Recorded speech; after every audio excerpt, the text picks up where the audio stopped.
जब कोई गिरता है तो उसको मेरा शिव अपने हाथ में झेलता है। उसने एक प्रवचन में सुना,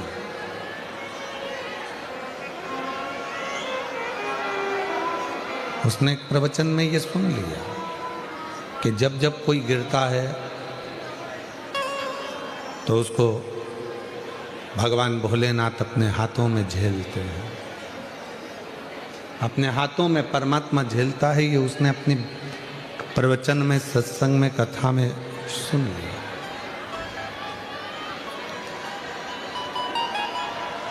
प्रवचन में ये उसने सुना।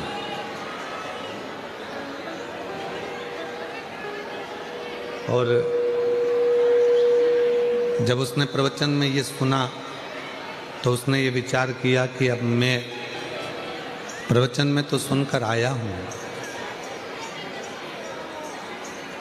मैंने प्रवचन में तो ये सुना है कि गिरने पर परमात्मा अपनी गोदी में उसको झेल लेता।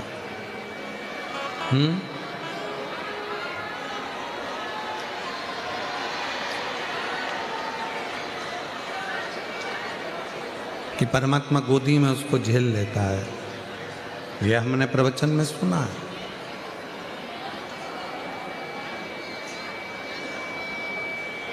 पर गिर के नहीं देखा।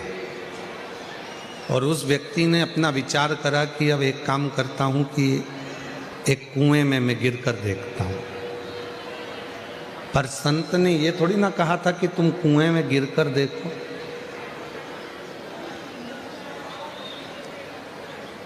संत ये थोड़ी ना बोले हैं कि तुम कुएं में गिर कर देखो। संत ने तो कहा कि जब संसार का मनुष्य गिरता है तो उसको शिव अपने हाथों में झेल लेता, भगवान शंकर अपने हाथों में झेल लेते। पर उस व्यक्ति ने वो सत्संग करने वाले, प्रवचन करने वाले के मुख का शब्द सुना, और सुनने के बाद में वो मुख का शब्द सुनकर कुएं में कूदने के लिए, कुएं में गिरने के लिए गया। और जब वो कुएं में गिरने के लिए गया तो उसके मन में आया कि प्रवचन देने वाले ने तो कह दिया कि जब कोई गिरता है तो शिव जी उसको झेलते हैं, और मान लो मैं कुएं में गिर गया, शिव जी नहीं आए झेलने के लिए, तो मैं तो मर ही जाऊंगा। एक काम करता हूं कि मैं कुएं में गिरूं भी और मरूं भी ना, भगवान आएगा तो ठीक है, नहीं आएगा तो ठीक है। पाँव में रस्सी बांध ली उसने और पेड़ से बांधकर रस्सी को वो कुएं में कूद गया। 2-3 दिन तक वो कुएं के अंदर लटका रहा, पर शिव नहीं आया, भगवान नहीं आया। और उस व्यक्ति ने देखा कि कोई कुएं में पड़ा हुआ है।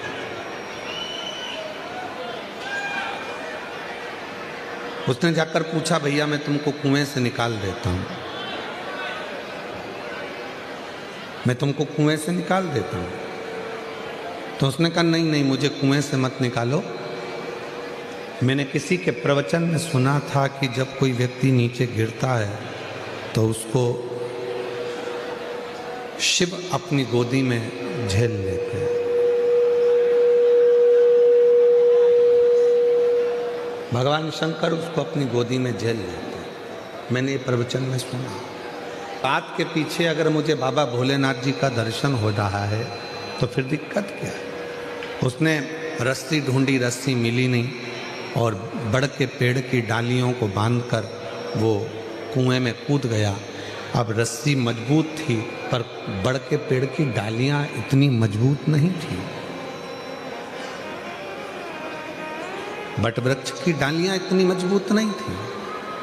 वो टूटने लगी, और टूटने लगी तो वो जमीन जैसे ही टूटकर वो कुएं में गिरने लगा, और गिरते ही भगवान भोलेनाथ ने उसको अपने हाथों में झेल लिया, उसको अपनी गोदी में झेल लिया। जो रस्सी से लटका हुआ था, रस्सी से बंधा हुआ लटका हुआ है, और वो व्यक्ति जो रस्सी से 4 दिन से 5 दिन से लटका है, वो कह रहा है कि भोले बाबा मैं तो 4-5 दिन से लटका हुआ हूँ, आप मुझे नहीं झेले। भगवान ने कहा कि तेरे मन में विश्वास नहीं है, भरोसा नहीं है, इसलिए तुझे ईश्वर नहीं झेल सकता। जहाँ भरोसा होता है, जहाँ विश्वास होता है, वहाँ ईश्वर होता है। जहाँ भरोसा या विश्वास नहीं होता, वहाँ ईश्वर भी नहीं होता। मानो तो मैं गंगा माँ हूँ और ना मानो तो बहता। मान लिया वो गंगा जी, ना माना तो बहता हुआ पानी तो है ही, वो बह रहा है, चल रहा।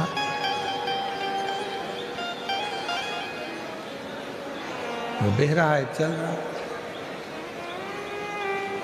शिव विश्वास की एक मूर्ति है, भगवान शंकर भरोसे की एक मूर्ति है। आप अपने गले में रुद्राक्ष पहनते हो? हाथ उठाओ जरा, कितने लोगों ने पहने हैं? रखो रखो, पहनना चाहिए। क्यों? किसी पुराण में किसी देवता ने वचन नहीं दिया, किसी देवता ने किसी पुराण में वचन नहीं दिया। केवल एक पुराण है, शिव महापुराण, जिसमें शंकर भगवान पार्वती को वचन दे रहे हैं।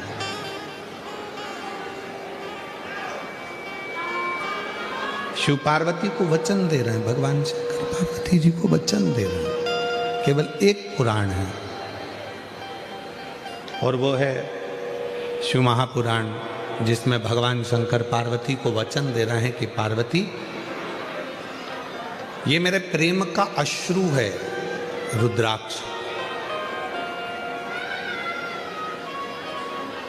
तूने जब मेरे नेत्रों का स्पर्श किया और उन नेत्रों का स्पर्श करने से जो बिंदु पृथ्वी पर गिरा, उसके गिरने से ये रुद्राक्ष का पौधा उत्पन्न हुआ।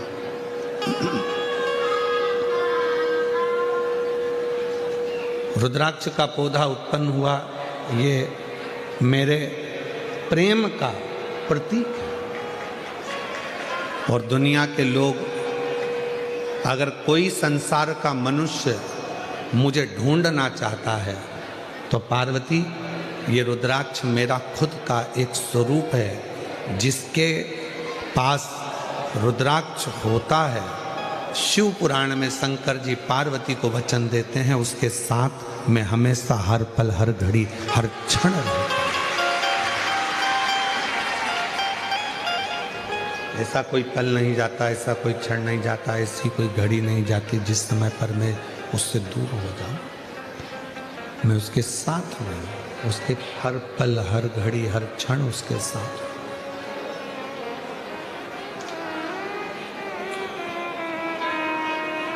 एक क्षण भी मैं उसका खाली नहीं जाने देता, हर क्षण में उसके साथ में। इसलिए शिव महापुराण की कथा कहती है कि अपने गले में रुद्राक्ष का होना बहुत जरूरी है।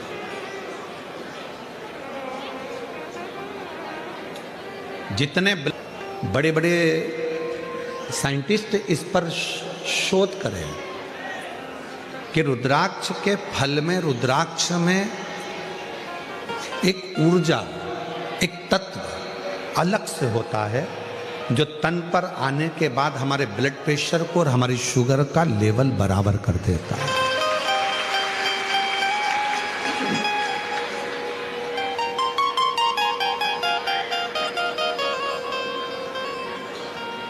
वो हमारे शुगर के लेवल को बराबर कर देता है, बराबर।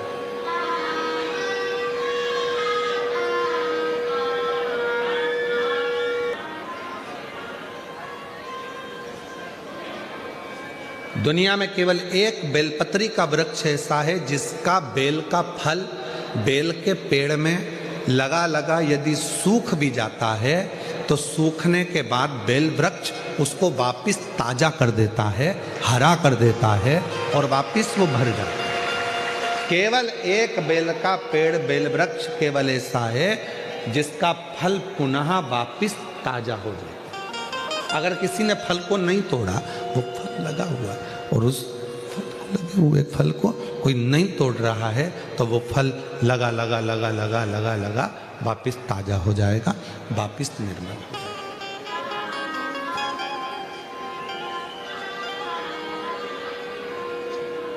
रुद्राक्ष के 4 स्वरूप हैं, सफेद, लाल, पीला और श्याम।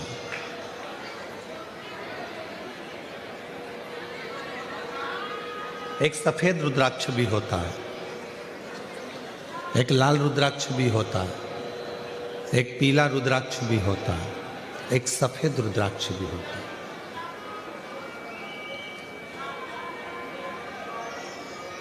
बाबा जी, एक कमल रुद्राक्ष भी होता है, एक शालिग्राम रुद्राक्ष भी होता है।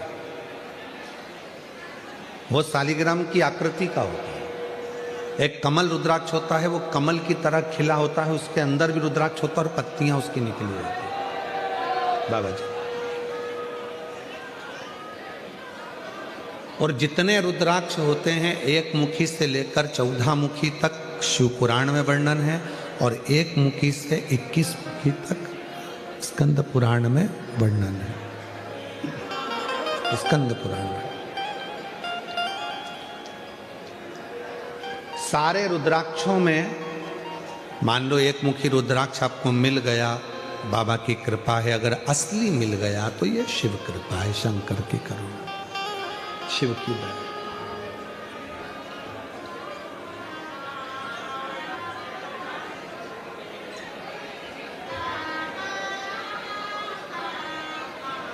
पर संपूर्ण रोग, संपूर्ण दुख, संपूर्ण तकलीफ, संपूर्ण बीमारी, संपूर्ण कष्ट, संपूर्ण समस्या का हल करने के लिए 2 रुद्राक्षों का महत्व कहा है।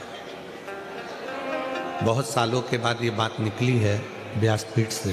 हो सकता है आप लोगों के भाग्य होंगे, सूरतवासियों के, तो ये कथा में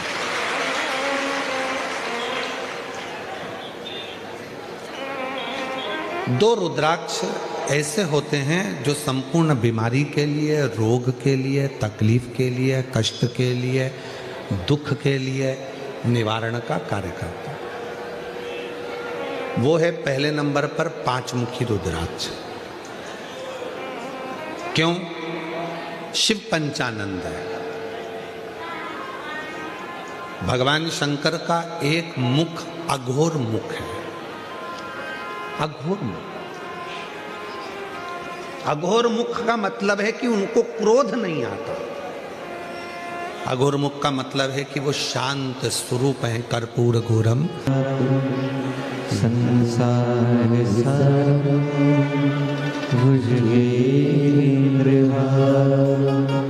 सदा हृदय भावम सहितम। जैसे आरती होने के बाद में कर्पूर गौरम जब हम गाते हैं और उसमें कपूर को अग्नि में डालते हैं, कपूर को अग्नि में दिया जाता है। आपको सबको कथा में हमने पहले भी वर्णन किया कि कपूर किसका प्रतीक है। जो आरती के बाद में कपूर लगाया जाता है वो किसका प्रतीक है? यदि आपने पूर्व में शिव पुराणों को सुना होगा तो उसमें हमने वर्णन किया है। पूर्व में अश्वमेध यज्ञ होते थे। अश्वमेध यज्ञ का जो अश्व होता था वो पूरा दिग्विजय करने जाता था। फिर वो अश्व आता था और उस अश्व को अग्नि की साक्षी में दिया जाता था। अब आज का व्यक्ति तो इतने सारे अश्वमेध यज्ञ नहीं कर सकता। आज के व्यक्ति के पास टाइम भी नहीं है, तो वो यज्ञ भी बड़ी मुश्किल से कर पाता है, हवन में भी बड़ी मुश्किल से बैठ पाता है। अश्वमेध यज्ञ का पुण्य कैसे प्राप्त हो? तो भगवान राम जी ने अपने गुरु विष्णु कपूर बना दिया और उस यज्ञ कुंड में छोड़ा। तो कहा वशिष्ठ बाबा ने और विश्वामित्र जी ने, जब संसार का मनुष्य अपने घर में नित्य आरती करता है, विशेष आरती में जब कपूर की आरती करेगा तो उसको अश्वमेध यज्ञ का फल उसी क्षण प्राप्त होगा। अश्वमेध यज्ञ का फल प्राप्त करने के लिए हम रोज आरती के बाद थोड़ा सा कपूर लगा देते हैं और हम बड़े प्रेम से गाते हैं कर्पूर गौरम करुणा। वो अश्वमेध यज्ञ का फल रहे, नाड़ा बांध रहे हैं, वो लाल पीला धागा बांध रहे हैं, क्यों बांधते हैं? किस लिए बांधा जाता है? उसको बांधने का केवल एक कारण होता है कि हम किसी दूसरे के बंधन में ना पड़ जाएं, तो वो बंधन बांधा जाता है।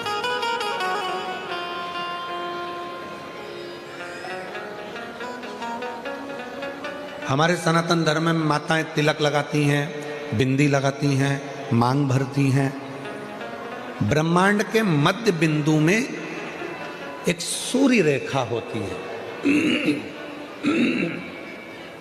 सूर्य रेखा। सूर्य का रंग होता है लाल और सूर्य का रंग लाल होता है। सिंदूर, मांग में भरने वाला कुंकू लाल होता है, लाल कलर। जब माताएं अपने मांग में सिंदूर भरती हैं, लाल रंग का कुंकू या सिंदूर मांग में भरती हैं, तो उनकी सूर्य रेखा प्रबल हो जाती है। और यदि कोई माता पढ़ी लिखी भी नहीं होती है, कुछ भी ना पढ़ी लिखी है, तो भी अपने बच्चे को पढ़ाने की सामर्थ्यता उसमें तुरंत प्रकट हो जाती है। वो पढ़ा। छोटू भाई, पहले के समय में माताएं इतनी पढ़ी नहीं होती थी। जो बुजुर्ग माताएं हैं वो इतनी पढ़ी नहीं होती, पर अपने बच्चे को वो ज्ञान पूरा देती, अपने बच्चे को विद्वत्ता पूरी देती, विद्वत्ता ज्ञान पूरा देती।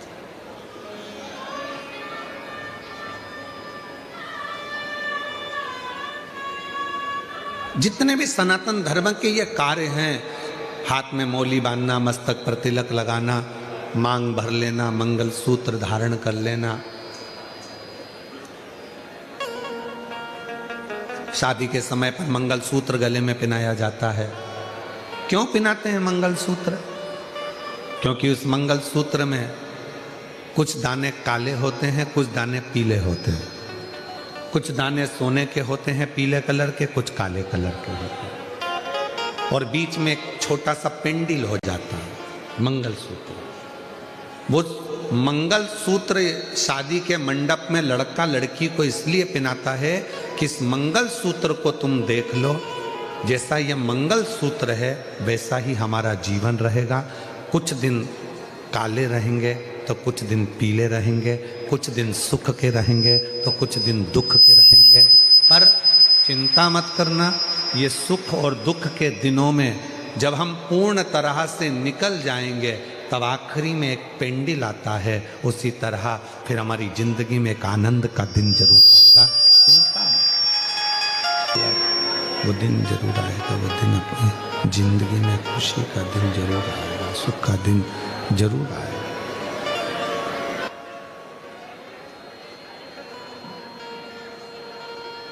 मंगलसूत्र हमें प्रेरणा दे रहा है। सुख और दुख आएंगे,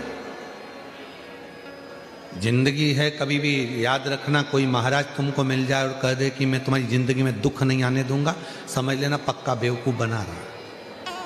तुमसे पैसे कमाना होंगे इसलिए वो कह रहा है कि तुम्हारी जिंदगी में दुख नहीं आने दो। भगवान राम जी की जिंदगी में दुख आया, इतने बड़े बड़े गुरु जी उनके थे। भगवान कृष्ण की जिंदगी में दुख आया, इतने बड़े बड़े गुरु जी उनकी जिंदगी में थे। माँ जानकी के पिताजी के यहाँ इतने बड़े बड़े गुरु जी थे, तो भी माँ जानकी की जिंदगी में दुख आया। तो कोई तुमसे कह दे कि मैं तुम्हारे जीवन में कभी तुम्हें दुख नहीं आने दूंगा, मैं तुम्हें ऐसी विद्या बता दूंगा कि तुम्हें तकलीफ नहीं आएगी, या मैं तुम्हारे को कहीं से गड़ा हुआ धन निकाल कर दे दूंगा, या मैं तुम्हारे लिए कोई ऐसा जादू फादू कर दूंगा, कहने में मत आना। आजकल बेवकूफ बनाने वाले बहुत घूम रहे हैं, इनके कहने में मत। अपना दुख अपने को। अभी हमारे गले में खराश आ रही थी और हम माइक बंद करके तुमको इशारे में बोले खराश लो, तो तुम्हारे खराशने से हमारा खराश बंद हो जाएगा क्या? अरे बोलो तो जम के, नहीं होगा। दुख तुम्हारा है। कबीरा बाबा ने कहा गुरु की करनी गुरु भरेगा और चेले की करनी चेला, उड़ जाएगा हंस अकेला। आपके कर्म का भोग आपको भोगना। हम क्यों कहते हैं कि शंकर जी के मंदिर जाओ, एक लोटा जल चढ़ाओ, घर का प्रत्येक बच्चा शिव के मंदिर जाए? क्यों कहते हैं? क्योंकि उसके कर्म का भोग उसको भोगना है। आज से अगर वो मंदिर जाना चालू कर देगा, लोटा भर के जल चढ़ाना चालू कर देगा, तो उसकी जिंदगी वो अच्छी बनाना प्रारंभ कर देगा, उसका जीवन सार्थक बनाना चाहिए। इसलिए उसको स्वयं को मंदिर जाना, उसको स्वयं को मंदिर पहुंचना, उसको स्वयं जल चढ़ाने जाना, उसको स्वयं को भगवत का भजन करना। कई माताएं कह देती हैं कि गुरुजी मेरा बेटा पशुपति व्रत नहीं करेगा तो मैं कर लूं। तो हमने कहा कि क्यों नहीं करेगा? बोलो उसको, तेरे ही भाग्य के लिए कर रहे हैं ना, तू अपने लिए ही कर रहा है ना, कर। शंकर के मंदिर में एक लोटा जल तू अपने लिए चढ़ा रहा है ना, चढ़ा।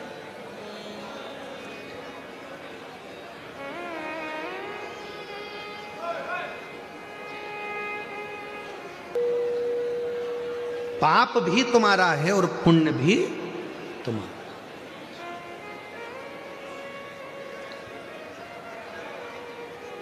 कई कई माताएं यहाँ आती हैं व्यासपीठ का पूजन करने के लिए, सिर पे पल्लू लेके।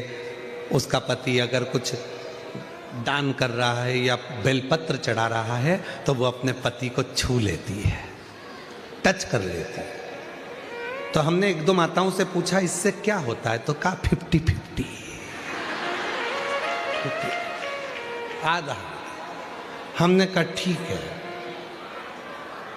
अगर ये 50-50 हो सकता है तो अब किसी की यहां शादी में जाना, एक थाली भोजन लेना, पत्नी से कहना तू टच करके रख, मैं खाता हूं। काहे बाबा जी, टच करके रख।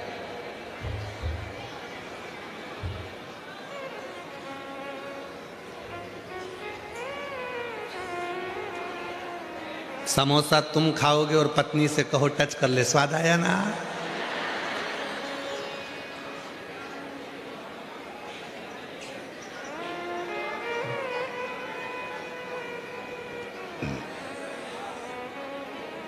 पानी पतासे वाले की दुकान पर जाकर कहना जरा मीठा पानी डालो, इसमें तिक्की का पानी डालो। पत्नी से कहना जल्दी टच कर, स्वाद आया ना?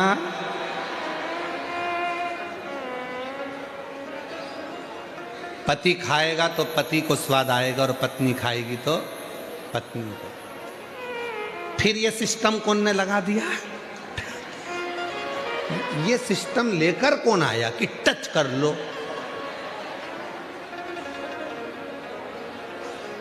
यहां टच करने पे लोगों को जूते पड़ जाते हैं, और ये टच का सिस्टम ठीक नहीं है। कोरोना बीमारी इसी से फैली थी, तुम्हारे टच से। इस बीमारी से जरा संभल के रहना, ये वो बीमारी है, ये कहीं ना कहीं तुम्हें डुबो देगी। तुम सोचो कि मैं व्रत करूंगी उनको मिल जाएगा, वो करेंगे उनको मिल जाएगा, वो करेंगे उनको मिल जाएंगे। सारी समस्या का हल सबको चढ़ाना। बच्चे हैं, जाओ स्कूल जाने के पहले एक लोटा जल लेकर जाओ।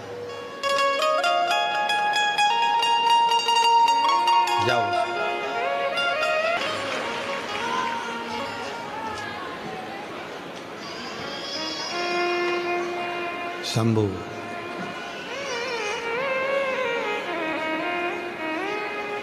एक बार जोरदार ताली बजाओ इन सभी स्कूल बच्चों के लिए जो सुंदर प्रेरणा आनंद लेकर थे। तो टच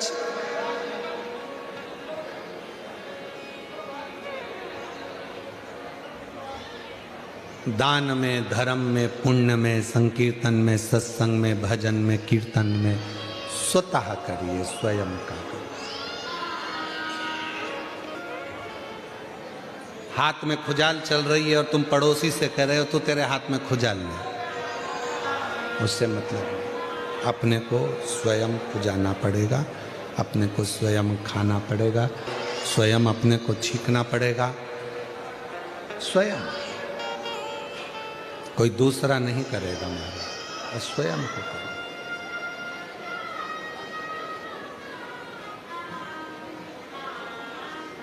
और देख लिया संसार हमने, देख लिया सब मतलब के यार हमने, देख लिया झूठे नाते, झूठे रिश्ते, झूठे नाते, झूठे रिश्ते, अरे झूठा संसार हमने देख लिया, सब मतलब के यार हमने देख लिया, देख लिया संसार हमने देख लिया, देख लिया संसार हमने देख लिया।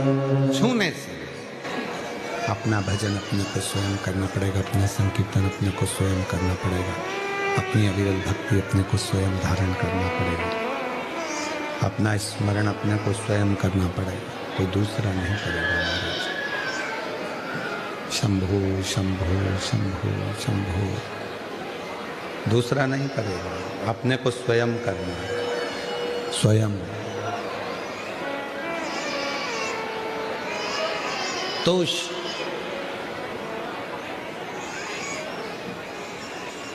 दो रुद्राक्ष,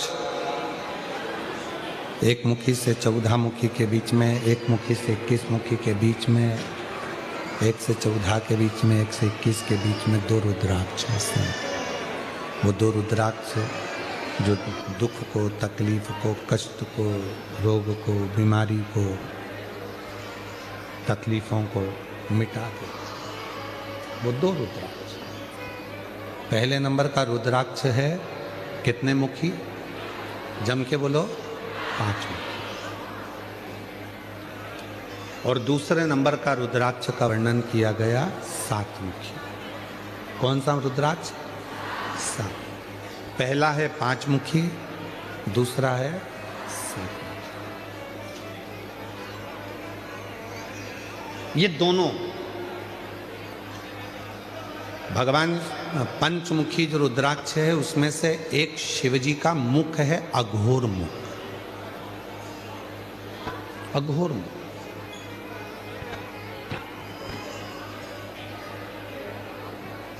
ये लोग कहते हैं अघोरी है, ये अघोर साधना करता है, ये अघोरी है। अघोरी का मतलब, अघोर का मतलब होता है कि किसी को कष्ट ना दे।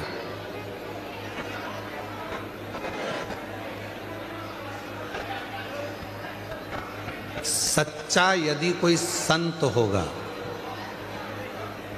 सच्चा यदि कोई गुरु होगा, सच्चा यदि कोई तपस्वी होगा, सच्चा यदि कोई संत होगा तो जिंदगी में कभी किसी को बद्दुआ नहीं देगा, कभी किसी को अपशब्द नहीं कहेगा, कभी किसी को ताना।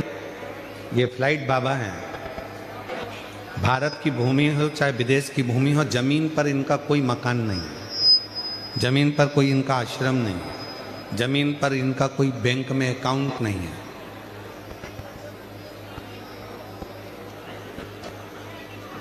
24 घंटे से ज्यादा किसी नगर में रुकते नहीं, और एक देश में भी 24 घंटे ही रहते हैं। अगले देश में पहुंच जाते।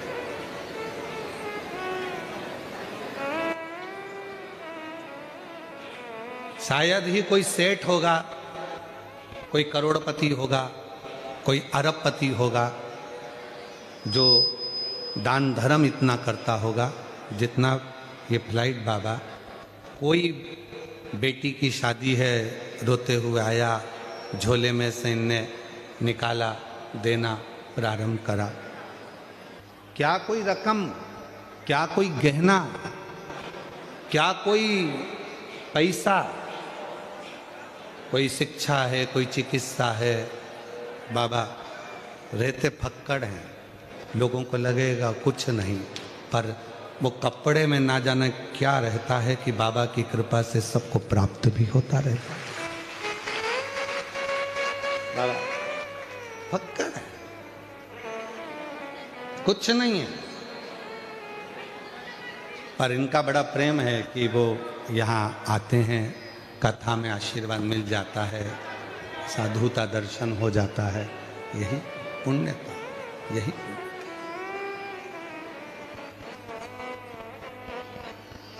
और ये प्रेरणा भी देते हैं कि अपनी जिंदगी को खुश होकर जियो, अपने जीवन को आनंदमय जियो।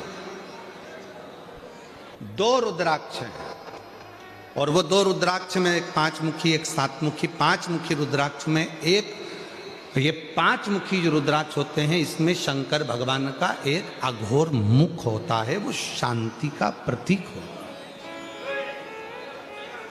शांति, सहजता का।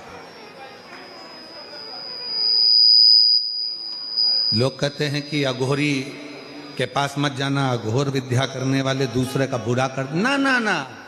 सच्चा अघोरी, सच्चा शंकर का भक्त, सच्चा परमात्मा का भक्त कभी किसी का बुरा करता ही नहीं।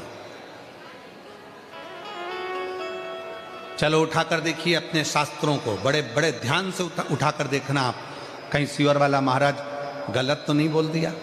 उठाकर देखिए पुराने पुराने शास्त्रों को। प्रहलाद जी ने भगवान का भजन करा, 4 वर्ष की आयु में भगवान का दर्शन हुआ। बोलो हुआ कि नहीं हुआ? ध्रुव जी ने 4 वर्ष की अवस्था में भगवान का भजन करा, ध्रुव को भगवान का दर्शन हुआ। बोलो हुआ कि नहीं हुआ? मीराबाई ने भजन किया, मीराबाई को गिरधर गोपाल का दर्शन हुआ 6 वर्ष की आयु में। नामदेव जी महाराज ने भजन करा, 5 वर्ष की आयु में दर्शन किया। संत तुकाराम जी ने 3 वर्ष की आयु में भगवान का दर्शन करा। मुक्ताबाई, जीजाबाई, जितनी भी माताएं संत, ये सब ने भगवान का दर्शन किया। रामकृष्ण परमहंस ने 9 वर्ष की आयु में भगवान का दर्शन किया।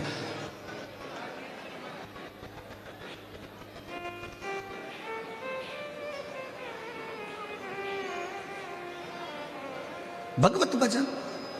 और पुराने पुराने फिर ऋषियों को निकाला जाए, जिनको गुस्सा आ जाता था और 2 मिनट में श्राप दे देते थे, वो तपस्या करते रहते थे, पर भगवान उनके सामने प्रकट ही नहीं हो पाते।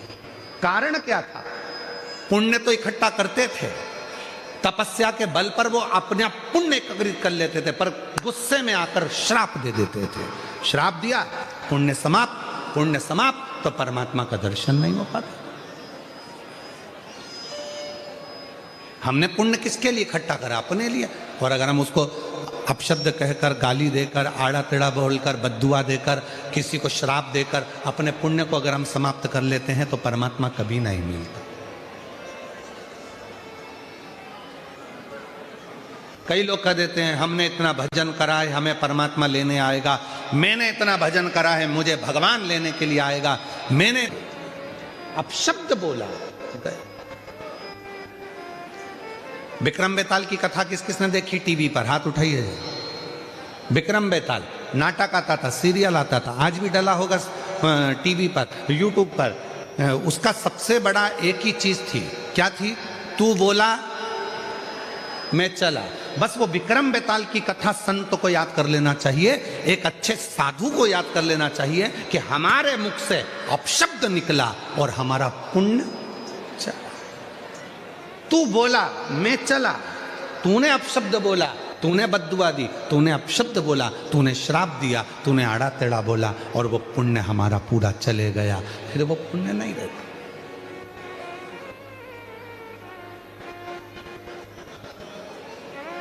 एक बहन जी ने एक पत्र लिखा था परसों के दिन, उन्होंने प्रश्न करा था कि रुद्राक्ष पहनकर क्या हम हॉस्पिटल में नहीं जा सकते, रुद्राक्ष पहनकर क्या किसी के यहाँ पर चले गए, मरण में चले गए या किसी के यहाँ चले गए तो हमारा रुद्राक्ष क्या बेकार हो जाएगा, खंडित हो जाएगा, क्या हमारा रुद्राक्ष अच्छा नहीं रहेगा। माताएं गले में धारण कर लेती है, रजस्वला धर्म आ जाता है तो क्या हमारा रुद्राक्ष खंडित हो जाएगा, क्या हमारा रुद्राक्ष बेकार हो जाएगा। कहाँ किसी के यहाँ बच्चा हुआ, हम चले गए तो हमारा रुद्राक्ष हॉस्पिटल में गए तो बेकार हो गया, मैयत में गए तो बेकार हो गया, मरण में गए तो बेकार हो गया, कोई गलत कृत्य हो गया तो क्या बेकार हो गया। कहाँ लिखा हो गए तो भी वो रुद्राक्ष अपने आप आपको पवित्र कर देता, अपने आप को पवित्रता प्रदान करता, अपने आप। माताएं कहती है हम रुद्राक्ष पहनेंगे हमारे साथ में ये प्रॉब्लम हो जाएगी, हमारे साथ वो, अरे रुद्राक्ष धारण करा मतलब वो पवित्रता प्रदान करेगा,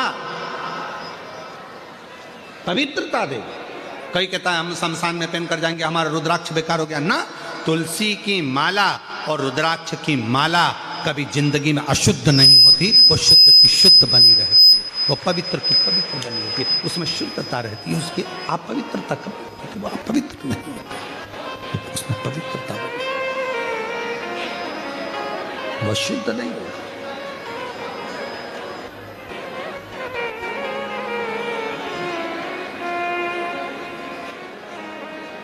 एक बात पूछें, जरा उत्तर देना सबकी सब, ठीक है। तुलसी नाली के किनारे पर, अगर गटर के किनारे पर तुलसी का पौधा लग गया तो क्या वो तुलसी नहीं रहेगी? जम के तो बोलो। छत पर लग गई तो भी, शमशान में तुलसी लग गई तो भी तुलसी है, गौशाला में लग गई तो भी तुलसी है, मंदिर में लग गई तो भी तुलसी है, रोड के किनारे लग गई तो भी तुलसी है। तुलसी तो तुलसी, उसमें कोई अशुद्धता का भाव नहीं आता, वो अशुद्ध नहीं होती, वो शुद्ध है। उसी तरह रुद्राक्ष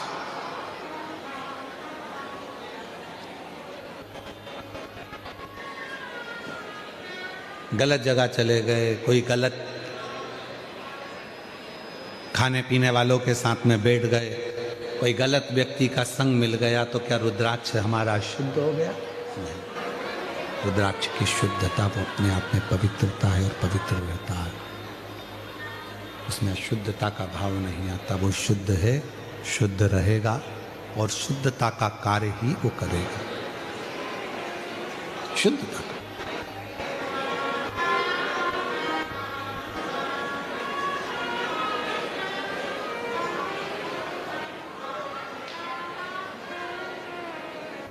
स्मरण,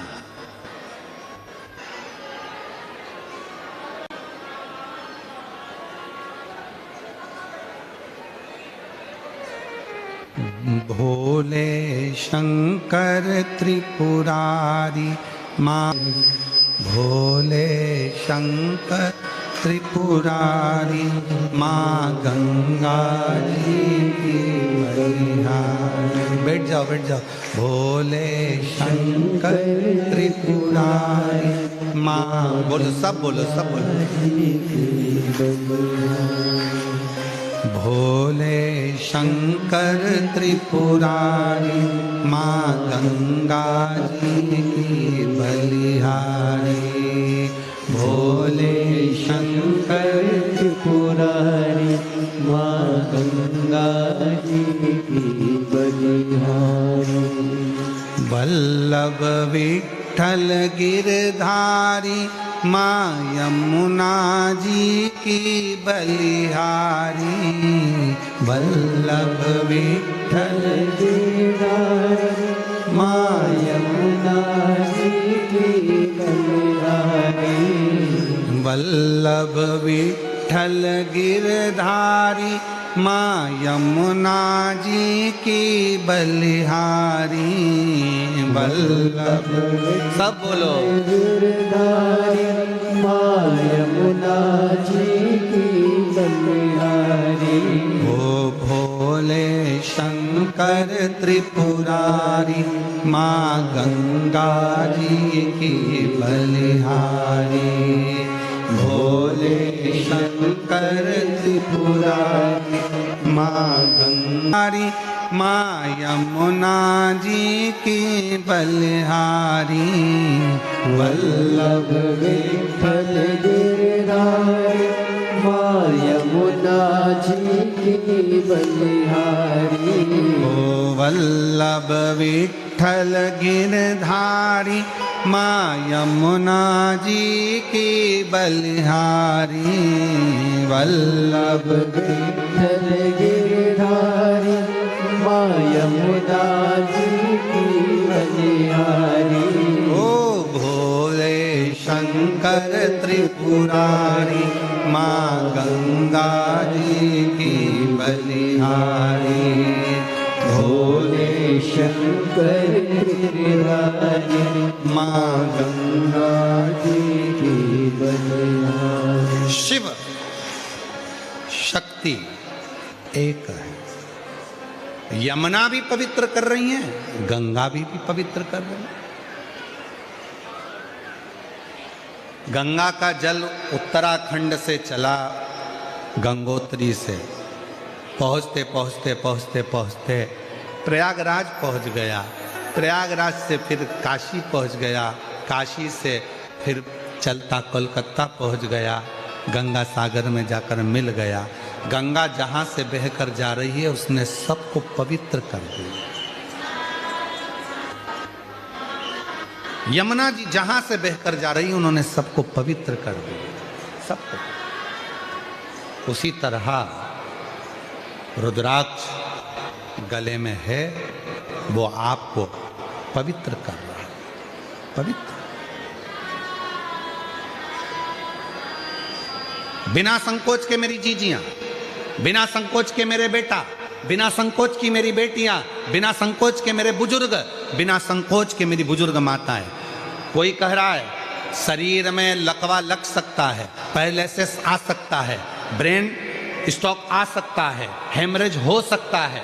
हमारा निवेदन है, छोटे से छोटा बच्चा हो, चाहे बुजुर्ग से बुजुर्ग व्यक्ति हो, चाहे महिला हो, चाहे पुरुष हो, उसके गले में अगर एक रुद्राक्ष पड़ा है तो उसकी जिंदगी में वो दुख नहीं पा सकता। लोग बाद में पहनते हैं, जब तकलीफ आ जाती है, तकलीफ आने के बाद लोग रुद्राक्ष पहनते हैं। हम कहते पहले से पहनो। कोरोना की बीमारी आएगी तब तुम इंजेक्शन लगवाओगे, होती होगी। इतना सा बच्चा है, बहुत कमजोर सा, दुबला पतला, इतना सा है, और उसको डॉक्टर ने सिस्टर इंजेक्शन टूच के लगा रही है। माँ कहे डॉक्टर साहब इंजेक्शन मत लगा, छोटा सा है, हड्डी हड्डी दिख रही, इतना सा तो बच्चा है, उसको क्यों इंजेक्शन। तुम चुप रहो। आज जो इंजेक्शन लग गया तो आने वाले समय में ना इसको कोई चेचक की बीमारी आएगी, ना ये बच्चा विकलांग होगा, ना इससे कोई गलत रोग होगा। इसलिए छोटे से बच्चे को बचपन में ही, तो हमारे को भी लगा, तुम्हारे भी हाथों में निशान होगा, टोच के लगाते हैं कि ये बच्चा बड़ा हो, बुढ़ा हो, तब तक भी इसकी शरीर में कोई बीमारी नहीं आना चाहिए, इसलिए उसको बचपन से लगाया। आपसे निवेदन है, बीमारी का इंतजार मत करो कि बीमारी आएगी तब हम रुद्राक्ष पहनेंगे। सीहोर जाओ, रुद्राक्ष ले, गले में धारण करो और अपनी जिंदगी को श्रेष्ठ बनाने का प्रयास करो। सीहोर का रुद्राक्ष केवल सीहोर में ही मिलता है। सीहोर का रुद्राक्ष कभी बाजार में बिकने के लिए नहीं आता। सीहोर का रुद्राक्ष कभी मार्केट में नहीं बिकता। सीहोर का रुद्राक्ष सीहोर में निःशुल्क मिलता है। हाथ फैलाकर सुबह 10 बजे से शाम को 5 बजे तक रोज प्राप्त होता है। बस ये अभी रुद्राक्ष उत्सव होगा, इसलिए 15 जनवरी से बंद होगा, 15 मार्च तक रुद्राक्ष उत्सव के टाइम। बाकी के समय पर सीहोर का रुद्राक्ष निःशुल्क, अपने हाथ फैलाओ, बाबा से मांगो, मेरे लिए दीजिए बाबा, आप अच्छा करना मुझे। कहीं सीहोर का रुद्राक्ष किसी मार्केट में बिकने के लिए नहीं जाता, कोरियर नहीं करा जाता, ना सीहोर से बाहर भेजा जाता है, केवल आप आइए, लीजिए और बाबा का भजन कर कर फिर जाइए। सीहोर का रुद्राक्ष मार्केट में नहीं है। दुनिया के लोग आपसे कह दें ये सीहोर का है, सीहोर का है, तो ऐसे तो कोई भी कह सकता है, कुछ भी बोल सकता है, कोई भरोसा नहीं। रुद्राक्ष सिद्ध है, वो हमारे शरीर को पवित्र करता है। फिर किसी ने कहा कि रुद्राक्ष को हम सिद्ध कैसे करें? हमने तो सुना है किसी के मुख से कि रुद्राक्ष को ऐसा करना पड़ता है, रुद्राक्ष को इतना गलाना पड़ता है, रुद्राक्ष का ऐसा अभिषेक करना पड़ता है, रुद्राक्ष को ऐसे अभिषेक करना पड़ता है। शिव महापुराण की कथा कहती है, भगवान जब हम बाबा का रुद्राक्ष अपने गले में धारण कर लेते हैं तो वो अपने आप सिद्ध ही है और सिद्ध ही रहता है। फिर उसकी कोई गणना नहीं, उसको फिर आप नहीं नकार सकते।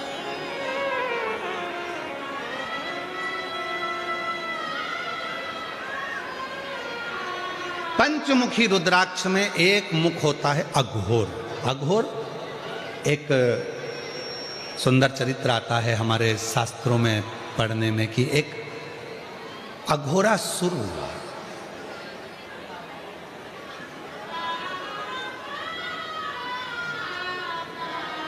वर चाहिए,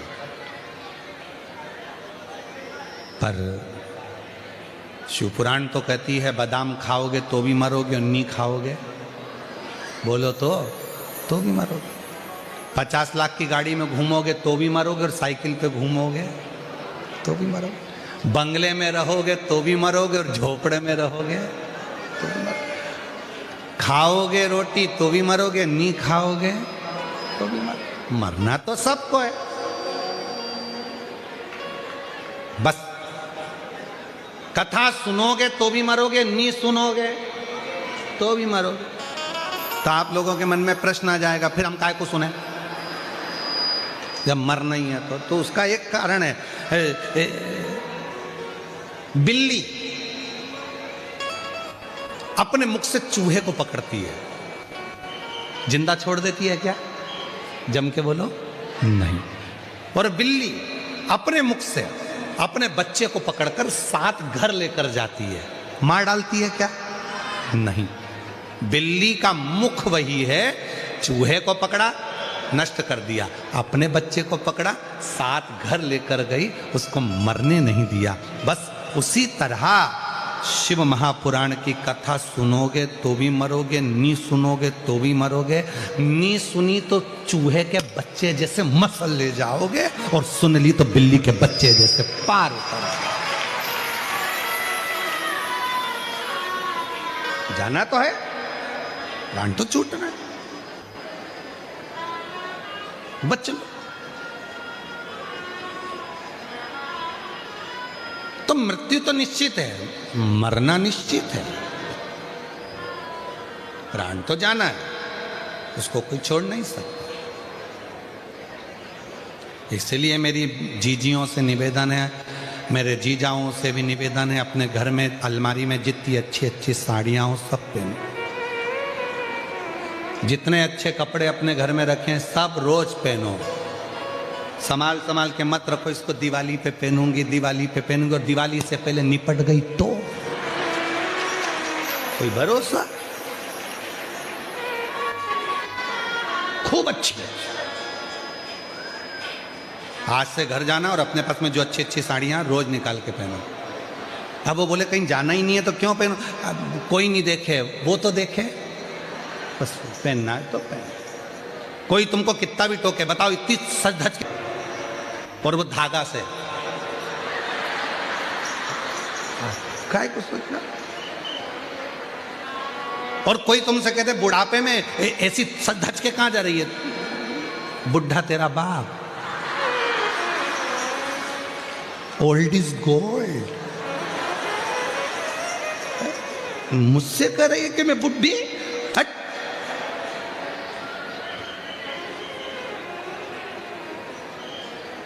अच्छे जो भगवान ने दिया है उसमें खुश रहना प्रारंभ करो। किसी की वस्तु को देखकर, किसी का महल देखकर, किसी की गाड़ी देखकर, किसी का बंगला देखकर, किसी की दौलत देखकर अपने मन में यह मत सोचना कि मेरे पास इतना होना चाहिए। भगवान ने जो तुझे दिया है, हो सकता है वो किसी और के पास वो भी ना हो, जो दिया उसमें खुश है, उसमें प्रसन्न रहो। रो रो कर क्या जिंदगी, जरा सा कुछ हो गया रोने बैठ गया, जरा सा कुछ हो गया रोने बैठ गया, ना ना ना ना, बहुत जोरदार। कोई तुमसे पूछे क्यों, कैसी हो, भले कितना भी कर जाओ, कितना भी दुख हो, कितनी भी तकलीफ हो, और कोई पूछे क्यों तू मंदिर में एक लोटा जल लेकर जाती है, हमने तो सुना तेरे यहाँ इतना कट जा, हमने तो सुना तेरे यहाँ बहुओं की लड़ाई हो जाती है, हमने तो सुना तेरे बच्चों की लड़ाई चल रही है, हमने तो सुना तेरे रिश्तेदार की लड़ाई चल रही है। तो कह देना आग लगे बस्ती में, हम रहे मस्ती में, हमें कोई मतलब नहीं है, हम तो शंकर जी के शंकर जी हमारे, हमें क्या करना उससे, हमें कौन सा मतलब उससे। इसलिए मेरी जीजियों, मेरे जीजाओं, हमने देखा है लोगों के पास में धन बहुत है, पर खाना खाने की फुर्सत नक नहीं है, फुर्सत। दुकान पर ग्राहक आ रहे हैं, तुमसे अच्छा तो तुम्हारा नौकर है, ठीक 2 बजे छुट्टी मारता है, चाय सेठ जी 50 ग्राहक खड़े रहे, उसको खाना खाना है मतलब खाना है। तुमसे अच्छा एक भिखारी है, तुम्हारे ही दरवाजे से मांगता है, तुम्हारे दरवाजे के बाहर जाकर कचौड़ी और समोसा खरीद कर खाता है, और तेरा मन करता है खा लूं क्या 5 रुपए का, खा लूं क्या 10 रुपए का, और तू जोड़ जोड़ के बच्चों के लिए, पत्नी के लिए, बच्चों के लिए, पत्नी के लिए, बच्चों के लिए, पत्नी के लिए, और एक दिन फोटो टंग जाता निपट।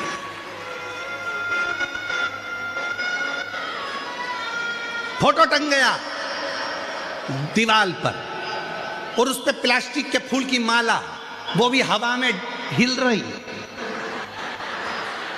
घर की बहुएं सिर पे पल्लू लेके कह रही अम्मा खुश हो रही है, अम्मा खुश नहीं हो रही है, अम्मा कह रही है हम भी जोड़ जोड़ के मर गए, तू भी मर जाएगी, मेरे बाजू में टंग जाएगी, इसलिए जो घर में साड़ी है सब पहन ले, सब पहन, धरा पे धरा।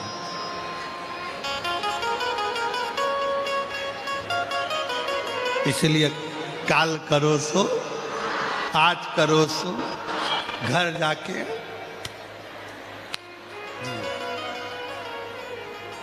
अब नहीं हम किसी की सुने, हम तो अपनी मस्ती में, अपनी अलमस्ती में, शिव के भजन में, संकीर्तन में, कुछ भी दुख हो तो इस चेहरे पर प्रसन्नता रखकर श्री शिवाय नमस्ते हम कहते हुए अपनी जिंदगी को जीते हैं।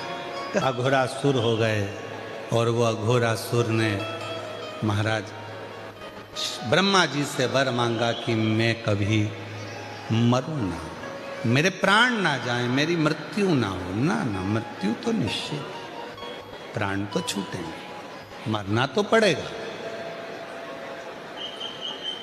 प्राण तो जाए, तो फिर करा क्या जाए, तो कहा एक काम करो, फिर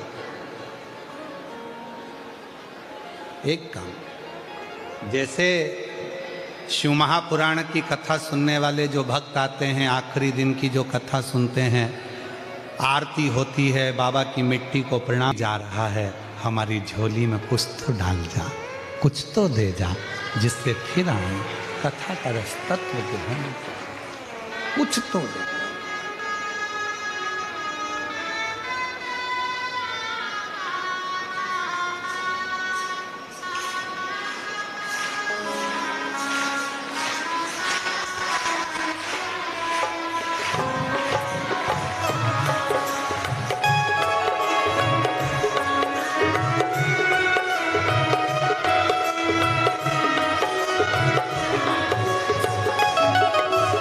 कब से खड़े हैं झोली पसार, क्यों ना सुने तू मेरी पुकार। कब से खड़े हैं झोली पसार, क्यों न सुने तू मेरी पुकार।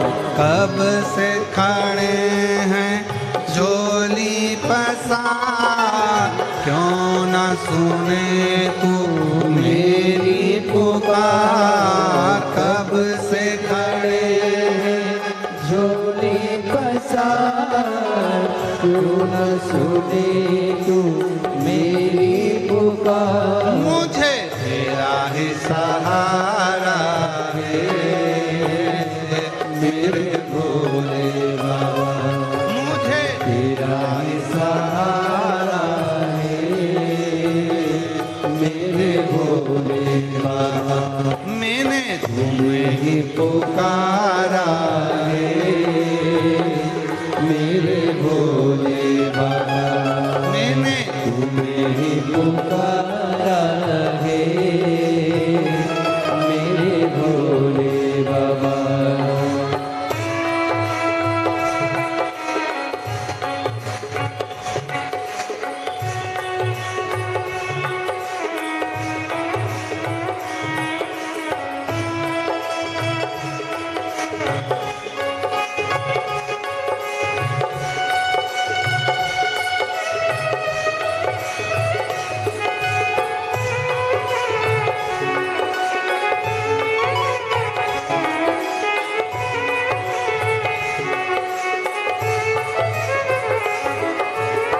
देख लो लगी है आज मंदिर में ये भीड़ भारी, देख लो लगी है आज मंदिर में ये भीड़ भारी, दर्शनों की खातिर आए हैं लाखों नर और नारी, दर्शनों की खातिर।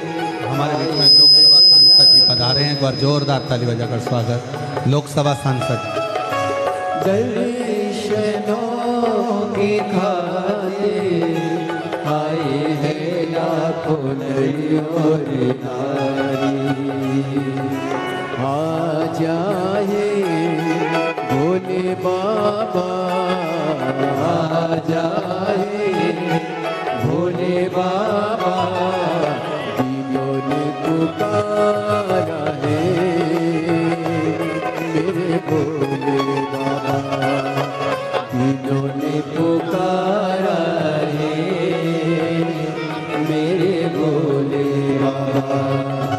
कब से खड़े हैं झोली पसार, क्यों न सुने तू मेरी पुकार, कब से खड़े हैं झोली पसार, क्यों न सुने तू मेरी पुकार, मुझे तेरा ही सहारा है मेरे भोले बाबा, तेरा ही सहारा है मेरे भोले।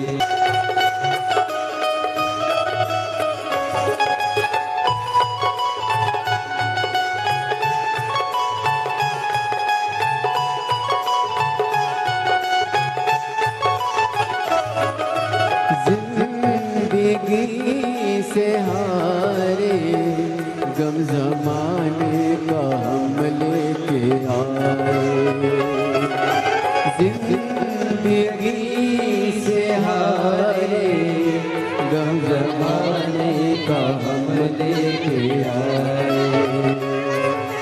तू बता जहाँ में लोग अपने हुए क्यों पराए, तू बता जहाँ में लोग अपने हुए क्यों पराए, तेरे सिवा दुनिया में, तेरे सिवा दुनिया में कोई ना हमारा है मेरे भोले बाबा, कोई ना हमारा है मेरे भोले बाबा।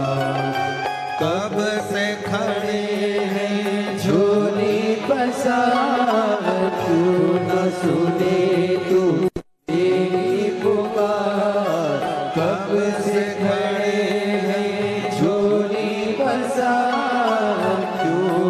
सुने तू मेरी पुकार, है तेरा ही सहारा है मेरे भोले बाबा, मुझे तेरा ही सहारा है मेरे भोले बाबा।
रास्ता न सूझे कहाँ जाए मुसीबत के मारे, रास्ता न सूझे कहाँ जाए मुसीबत के मारे, आसरा है तेरा दूर कर दो ये संकट हमारे, आसरा है तेरा दूर कर दो ये संकट हमारे।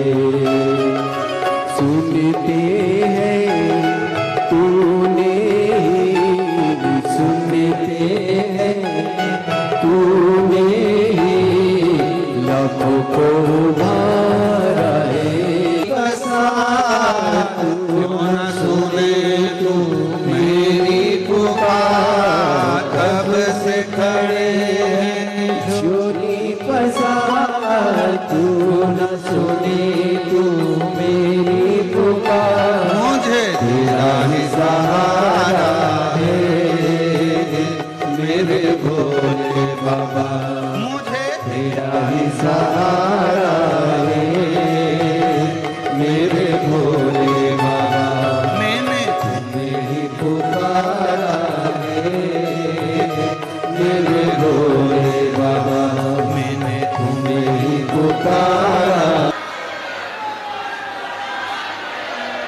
अपने स्थान पर बैठकर भगवान शिव जी को अपने मन का भाव कहिए, दिल से प्रार्थना करिए, विनय करिए, बाबा को मन की बात कहिए, हृदय से प्रार्थना करिए, दिल से बाबा को विनय करिए, निवेदन करिए, विनती करिए, शंभो। बाबा को अपने मन का भाव करें, प्रार्थना करें, विनय करें, निवेदन करें। ये पवित्र कथा जो सूरत गुजरात में चल रही है,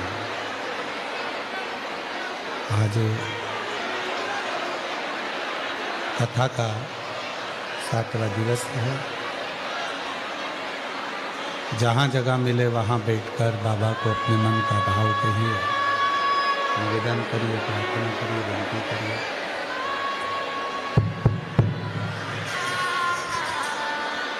बाबा को अपने मन का भाव कहें, प्रार्थना करें, विनय करें, निवेदन करें।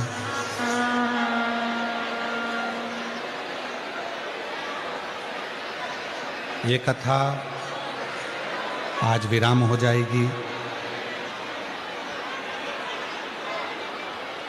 10 तारीख को, 16 तारीख से 22 तारीख तक शिव महापुराण की कथा बड़ोदरा गुजरात में प्रारंभ होगी। कथा का समय 1 बजे से 4 बजे तक रहेगा। Leprosy ground, Sardar estate for lane, Ajwa road, Baroda, Gujarat. 22 जनवरी को वहाँ कथा विराम होगी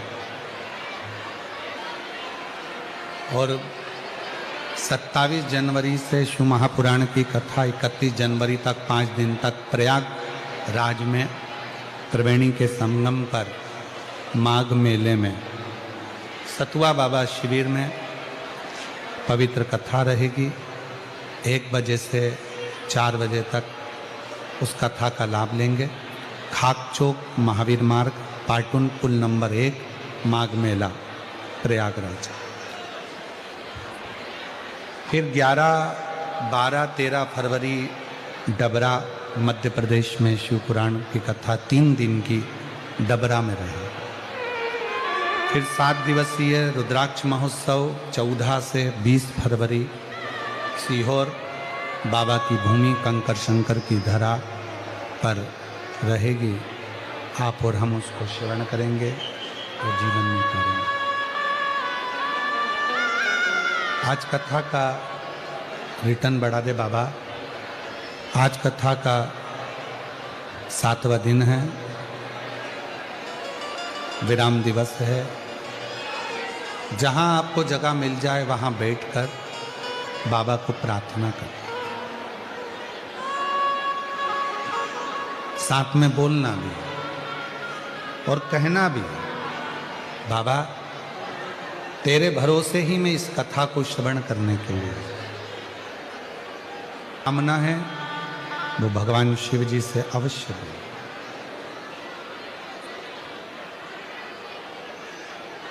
और आज कथा के समापन पर आप लोगों से निवेदन रहेगा, जब आरती हो, आरती के बाद में जब आप लोग यहाँ से जाएं तो भूमि को नमन कर कर, प्रणाम कर कर, उसकी ध्वज मस्तक चढ़ाकर बाबा से निवेदन कर कर, प्रार्थना कर कर चलो जाए।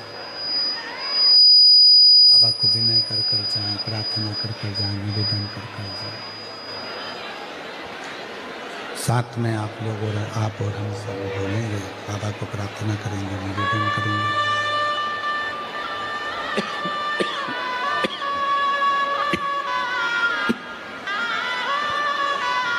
विनय करेंगे, निवेदन करेंगे, सभी साथ में बाबा को विनती करें। शंभो शंभो शंभो। बाबा को अपने मन का भाव कहिए, दिल से प्रार्थना करिए, विनय करिए। साथ में बोलिएगा, साथ में निवेदन करिएगा, साथ में बाबा से विनय करें, बाबा को निवेदन करें। सभी लोग आपकी आवाज़ व्यासपीठ तक, व्यासपीठ और आपके धाम तक पहुँचे, ऐसे बाबा से प्रार्थना करिए, निवेदन करिए, विनय करिए।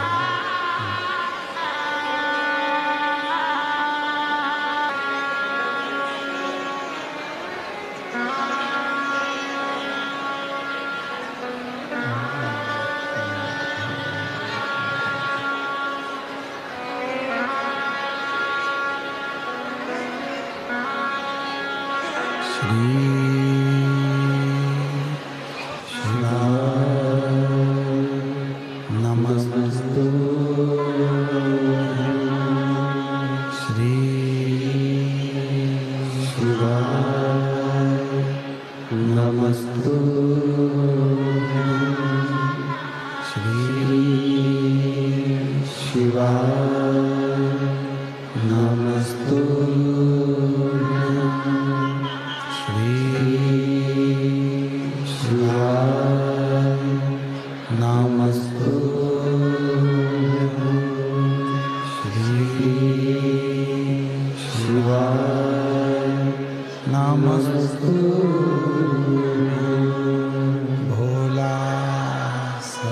दुख काटो हमारा, ओ भोला सब दुख काटो हमारा।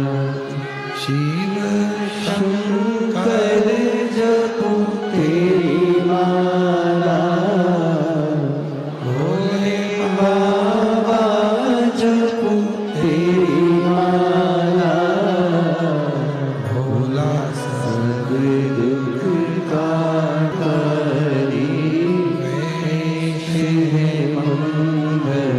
मंगल मंगलकारी।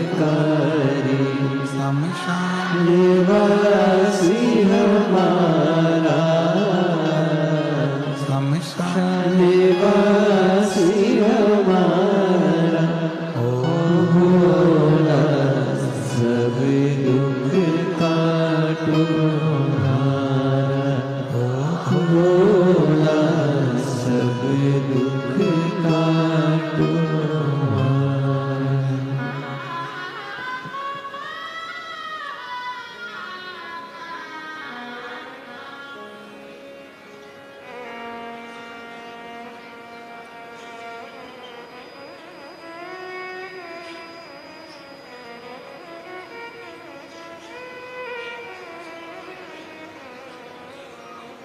बाबा देवदेव महादेव भगवान शिव की पवित्र कथा कह रहे हैं, शिव महापुराण की कथा वर्णन कर रहे हैं। एक अघोरासुर हुआ, ब्रह्मा जी से उसने वर मांगा कि मैं मरूं ना, मेरे प्राण ना छूटे। पर ब्रह्मा जी ने कहा कि संसार सागर में अगर जन्म लिया है तो मृत्यु तो निश्चित होती है। ऐसा नहीं है कि मौत नहीं आएगी, मृत्यु नहीं आएगी, मृत्यु तो आएगी।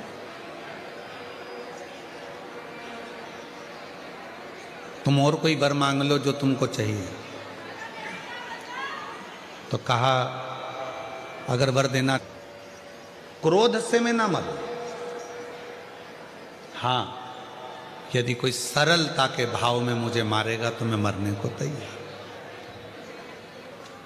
ब्रह्मा जी ने कहा तथास्तु, ठीक है, हम तुम्हें वर देते हैं कि ऐसा ही हो। ऐसा ही हो। वर प्राप्त हो गया। अघोरासुर ने उत्पात मचाना प्रारंभ कर दिया।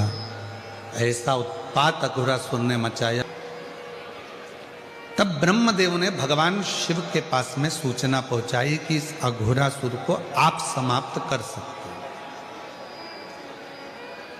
केवल आप हैं जो इसको समाप्त कर सकते। ठीक है, पर शिवजी ने कहा कि मेरा तो एक नाम रुद्र है, मुझे गुस्सा भी आता है, क्रोध भी आता है, और आप कह रहे हो कि मैं समाप्त करूं। तो कहा आपका एक अंश स्वरूप श्री हनुमान जी महाराज भी तो हैं, और पवन तनय संकट हरण मंगल मूरति राम लखन सीता सहित हृदय बसहु। बोल हनुमान जी महाराज की। शिव जी आपका एक स्वरूप हनुमान जी का, और हनुमान स्वरूप वो स्वरूप है जिसमें हनुमान जी भीतर की नम्रता को दर्शाते, क्रोध नहीं करते।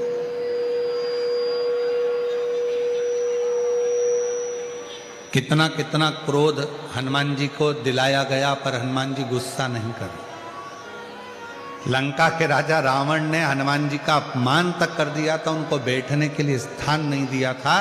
जाओ मेरी बेटियों बेटाओं, मेरे बुजुर्ग माँ बाप, याद रखना कथा के पंडाल में आप कथा सुनने के लिए आए हो, मालूम पड़ा आपको आगे जगह नहीं मिली, बैठने की जगह नहीं मिली, इतनी भीड़ में आपके ऊपर किसी ने ध्यान नहीं दिया, या आपको कोई स्थान नहीं मिल पाया, आप इसका बेर किसी से ना रखें कि इन्होंने मुझे नहीं बिठाया, इन्होंने ऐसा नहीं करा, उन्होंने ऐसा नहीं, नहीं, विचार मन से निकाल।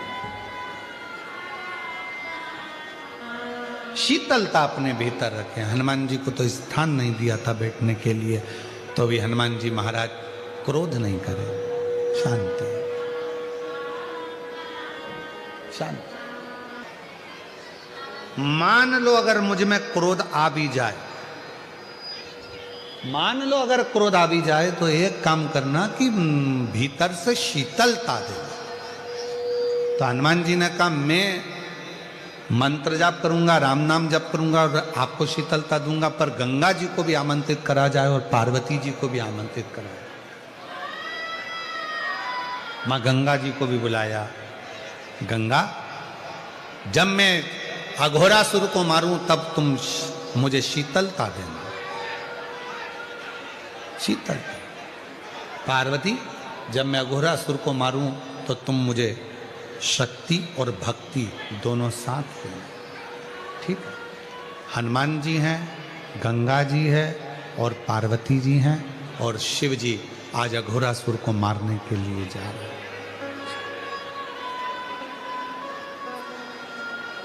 और वल्लभ विठ्ठल गिरधारी माँ यमुना जी की बलिहारी। वल्लभ विठ्ठल, बोलो बोलो बोलो, माँ यमुना जी की बलिहारी। भोले शंकर त्रिपुरारी माँ गंगा जी की बलिहारी।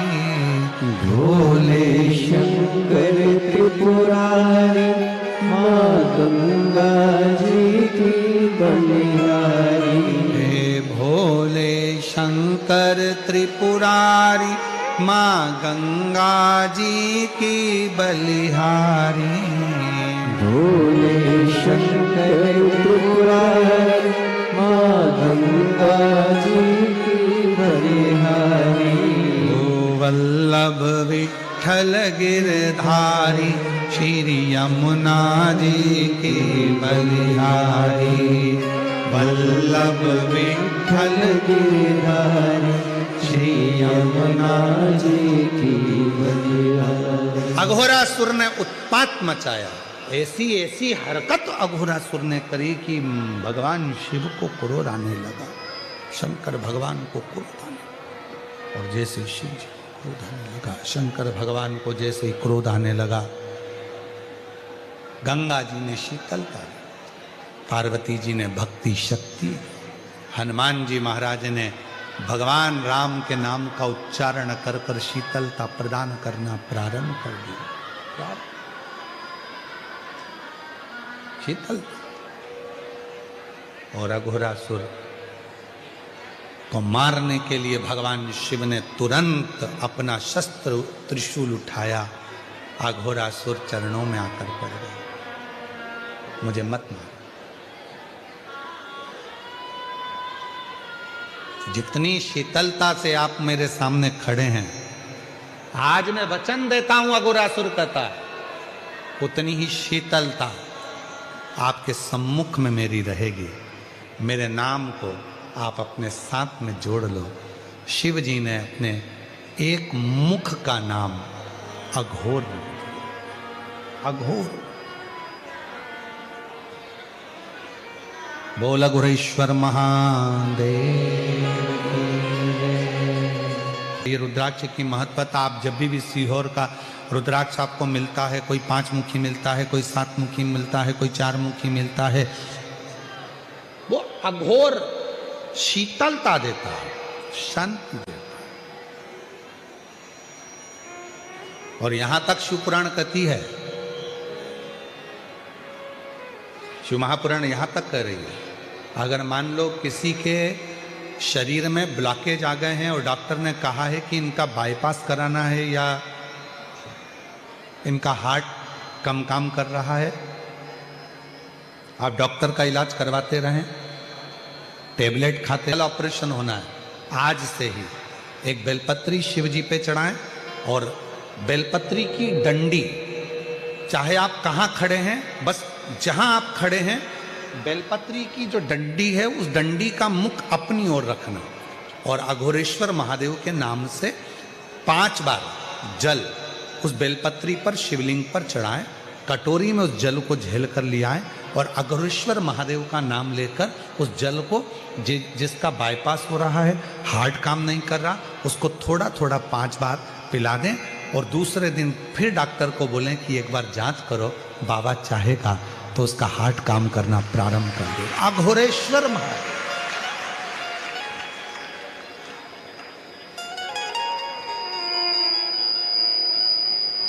लोग इनको समझ नहीं पाते, लोगों को लगता है कि अघोरी है, अघोर है। अघोर का मतलब होता है शांति, अघोर का मतलब होता है शीतलता, अघोर का मतलब होता है विपदा को हरने वाला, अघोर का मतलब होता है जो तुम्हारे भीतर जो भी आपके जीवन में सुख आने में जो दुख दिए जा रहे हैं, आपकी सुख की जो मार्ग हैं उसमें जो तकलीफें आकर खड़ी हो रही है, उस मार्ग को क्लियर करना, उस मार्ग को साफ करना। तो हमारे शरीर में भी जो मार्ग है, नलियां हैं वो चौक हो रही हैं, उसमें कोई अड़चन आती है तो अघोरेश्वर महादेव का नाम लेकर जल चढ़ाकर 5 बार, या सीहोर का रुद्राक्ष हो, वो भी 5 मुखी ज्यादा होता है, सीहोर का रुद्राक्ष, तो वो अगर है तो उसको भी पानी में गलाकर शिव जी को चढ़ाकर उसका भी जल पिलाएं तो अघोरेश्वर महादेव का स्मरण सुख दे। अघोरेश्वर। और ध्यान दें, बड़ी सुंदर बात कही। कई लड़के हैं, कई लड़कियां हैं, कई बेटा हैं, कई बेटियां हैं, कहती हैं हमने एग्जाम दिया पर हमारा एग्जाम, हमारी नौकरी नहीं लग रही है, हमारी नौकरी नहीं लग रही है, हमारी नौकरी नहीं लग रही है। तो मेहनत को 4 गुना बढ़ा, अभी तक जितनी पढ़ाई करते थे उसको 4 गुना बढ़ा, अभी तक जितना परिश्रम करते थे उसको 4 गुना बढ़ा, और फिर एग्जाम के लिए बैठो। तो मेरा निवेदन है,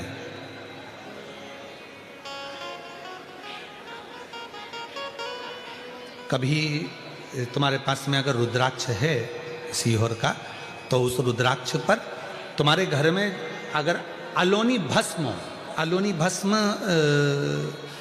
कहते हैं, तुम्हारे यहाँ गोबर के कंडे को क्या कहते हैं? गोबरी है, छाड़, छाड़,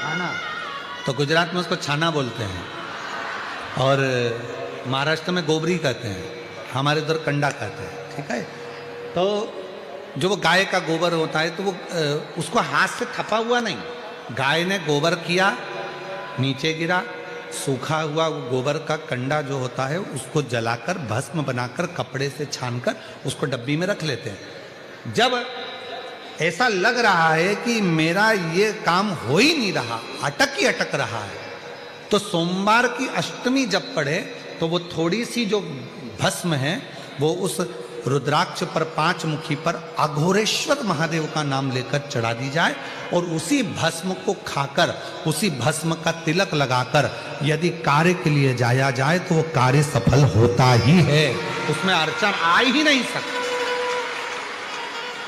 उस कार्य में कभी अड़चन नहीं आ सकती, क्योंकि अघोरेश्वर महादेव का उसमें नाम है, अघोर, अघोरेश्वर।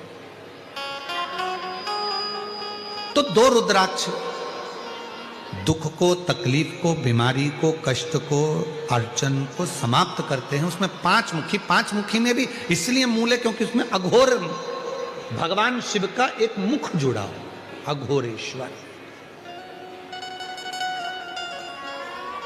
और दूसरा है 7 मुखी रुद्राक्ष। फिर 4 मुखी का भी वर्णन आता है, ऐसे रुद्राक्षों का स्मरण किया जाए।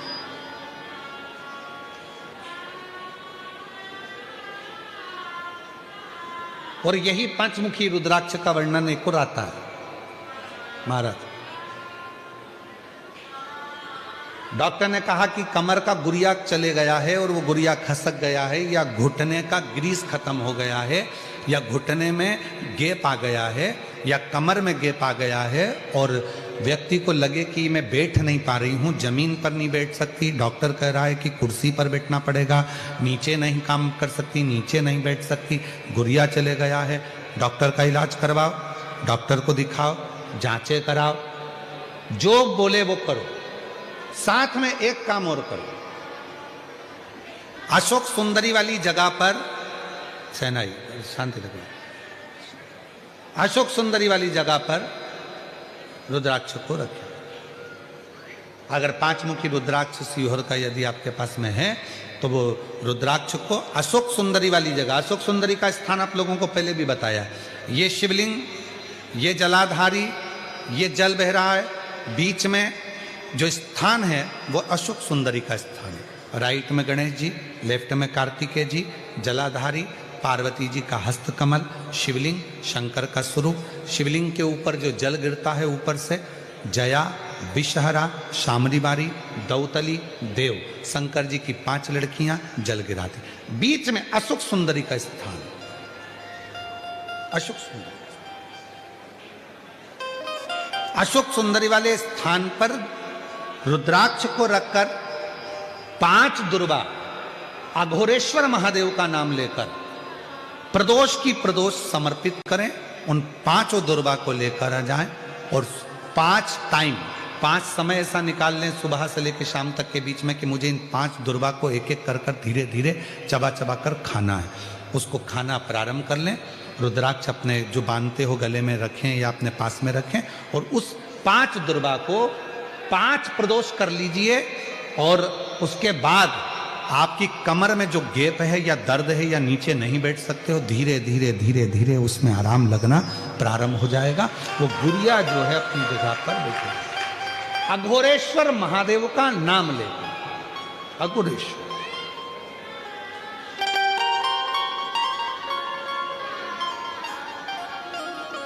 और मैंने तेरे ही भरोसे बाबा, तेरे ही भरोसे हवा बीच उड़ती जावांगी बाबा, डोर तो छड़ीना में कटी जावांगी, भोले मैं तेरी पतंग, शंभू मैं और अघोरेश्वर महादेव एक ऐसे महादेव का स्वरूप जिन्होंने शांति, शीतलता और मार्ग को प्रशस्त किया, मार्ग को प्रशस्त।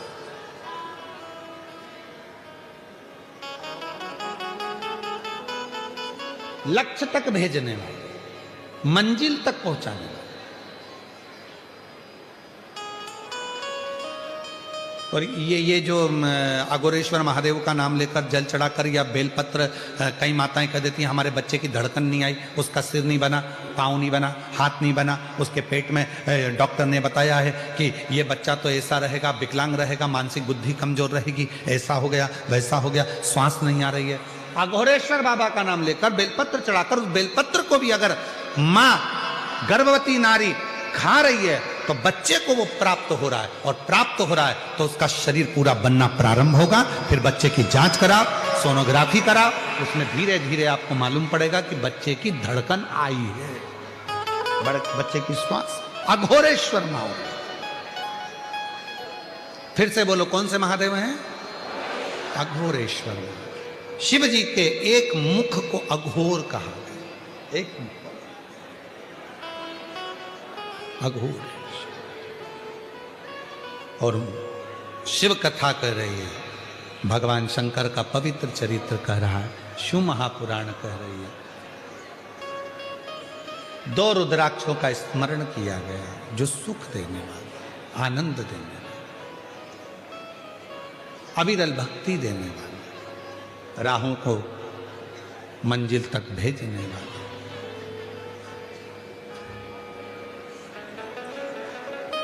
एक बिदल और उत्पल नाम के 2 असुर थे।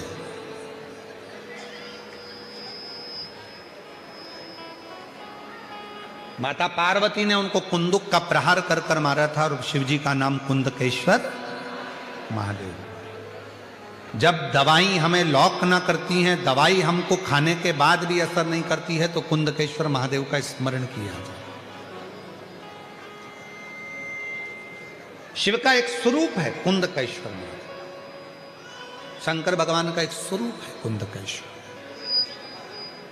शिव का एक प्रतिबिंब है। फिर आगे वर्णन आया है तारकासुर का, जिस तारकासुर ने शंकर भगवान को हृदय से स्नेह किया, जो शिव के लिए, भगवान शंकर के लिए ही अपनी मृत्यु को मांग लेता, तप समाधि में लग गए हैं, अखंड तप समाधि में लीन हो गए हैं। तो अखंड तप समाधि में अगर लीन हो गए हैं तो फिर शिव उठेंगे नहीं। और मैंने इनको स्नेह किया है, ये मेरे इष्ट देव हैं, इनका विवाह होना जरूरी है, इनकी शादी होना जरूरी है। तो मन में भाव आया कि इनका विवाह हो। ये भाव लेकर वर मांग लिया कि शंकर भगवान के पुत्र के द्वारा मेरे प्राण छूटे, मुझे ये वर दे दीजिए।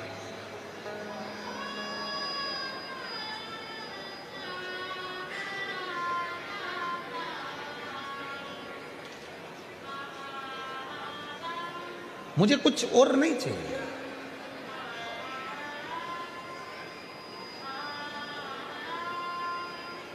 तारकासुर ने जब भगवान सदानंद कार्तिकेय का दर्शन किया था तो तारकासुर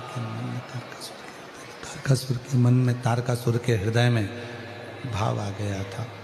तारकासुर के हृदय में यह भाव आ गया था कि मेरे शिव का दर्शन मैं आज कर रहा हूं, शंकर का दर्शन।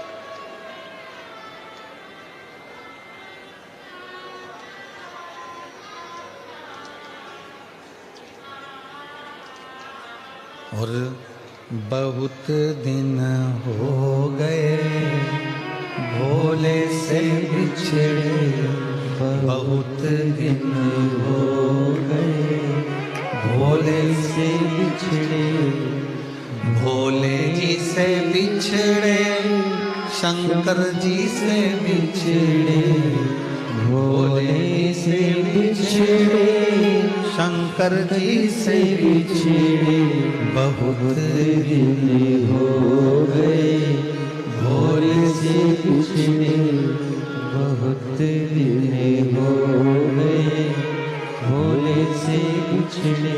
बहुत दिन शिव को प्राप्त करना चाहा, शिव मिले, शंकर मिले। आज शिव का दर्शन मुझे कार्तिकेय के रूप में हो रहा है। षडानंद कार्तिकेय का दर्शन कर रहा हूं तो मेरे को शिव का ही दर्शन हो रहा। पर कार्तिकेय जी ने यह विचार कर लिया था कि मेरे पिता को बहुत मानते हैं तारकासुर, मेरी मां ने कहा है इनके हृदय में शिव बसते हैं, अब इनको तकलीफ नहीं दूंगा। और जिसके हृदय में भगवान शंकर विराजमान हो, जो शिव के भक्ति में दिन रात डूबा रहता हो, शिव पुराण कहती है उसका मन कभी ना दुखाए, उसके हृदय को चोट ना पहुंचाए। एक सच्चा शिव का भक्त, एक सच्चा शंकर भगवान का भक्त शिव का ही कोई अंश लेकर जन्म लेता। शिव का सच्चा भक्त, भगवान शंकर का गुणगान करने वाला, शिव भक्ति करने वाला, शंकर भगवान की अविरत भक्ति में लगाने वाला, स्वयं लगने वाला और शंकर की आराधना साधना में डूबने वाला, स्वयं शंकर भगवान का ही कोई कृपा का एक उनकी रच का कोई कण ही जन्म लेता है, जो आपको शिव भक्ति में भी लगाएगा, शिव उपासना में भी लगाएगा, शिव आराधना भी करेगा। और सीहोर कुबरेश्वर धाम पर जब भक्त आते हैं, कंकर शंकर पूजन करते हैं,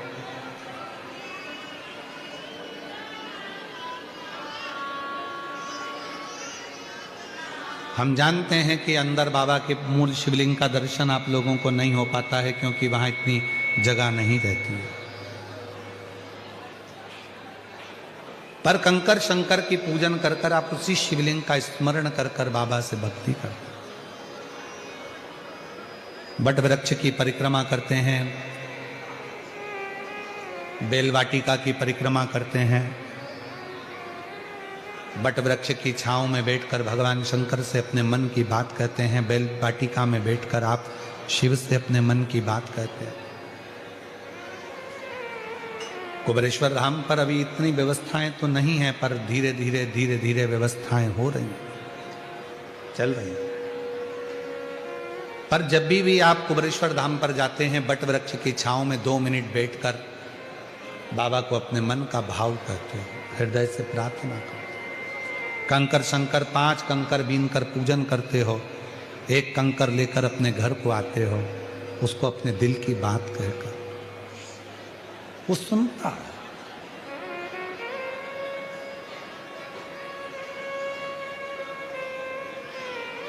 बारह ज्योतिर्लिंग का मध्य बिंदु है कुबेरेश्वर धाम। जिस भूमि पर मांगा गया जीव का कल्याण न करो। समय आया तारकासुर के प्राणों को षडानंद कार्तिकेय जी ने हर लिया और तारकासुर के प्राण चले गए तो तारकासुर के 3 बेटे हैं, तारकाक्ष, विदुम्माली और कमलाक्ष। इन तीनों का संहार भी भगवान शिव ने पशुपति नाथ रूप रखकर किया। पशुपति नाथ रूप, पशुपति का मतलब है जो पशुओं का भी देवता, और केवल एक पशु के लिए नहीं, 33 कोटि देवताओं को तारकाक्ष, विदुम्माली और कमलाक्ष को मारने के लिए 33 कोटि देवताओं को भगवान शंकर ने पशु बनाया था। शिव जी उनके पति बने थे, तब जाकर तारकाक्ष, विदुम्माली और कमलाक्ष ये तीनों मरे थे, इनके प्राण छूटे।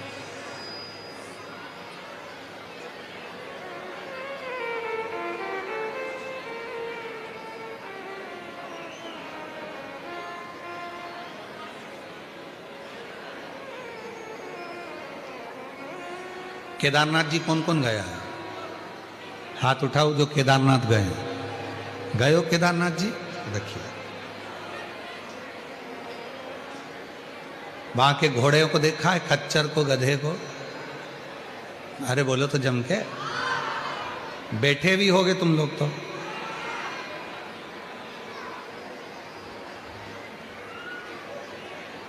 कभी उस खच्चर से ना दुख होगा उसको जी। वजन उठा रहा है, ले जा रहा है, तोक रहा है, 80 किलो के, 70 किलो के, 60 किलो के, 100 किलो के, आप, हम और भगवान लेकर। एक बार भगवान शिव ने, भगवान ओघड़दानी ने उस पशु से पशुपति बनकर पूछ लिया,